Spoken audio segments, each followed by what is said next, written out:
ફરીથી શ્રી ખાલી જગ્યાની ખાસ આમ નોંધ, આવું તો આપણે લખવાનું છે, બરાબર. ચાલો પહેલો પોઈન્ટ શું કીધેલું છે? 2000નો માલ નમૂના તરીકે મફત વહેંચ્યો મળ્યો એ વસ્તુ અલગ છે ને વહેંચ્યો અલગ છે.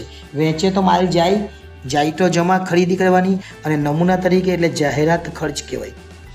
લખવાનું જાહેરાત ખર્ચ ખાતે ઉધાર. ટી માલ જાય તો ખરીદીને જમા કરવાનું, તે ખરીદ ખાતે 2000.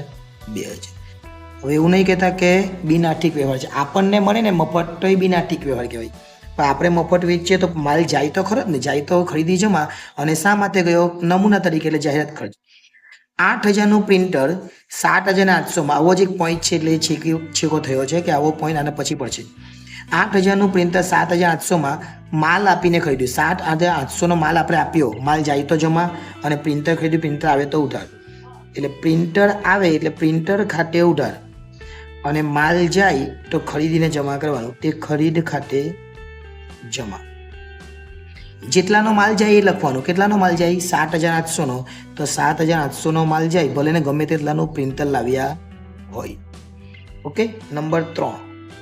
ચલો આગળ. 30000નું લેપટોપ 32500નો માલ આપીને ખરીદ્યું. કેટલાનો માલ આપ્યો? 32500નો.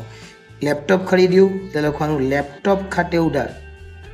લેપટોપ ખાતે ઉધાર, અને માલ આપ્યો તે ખરીદ ખાતે જમા. ફરીથી રકમમાં ખાસ ધ્યાન આપવાનું.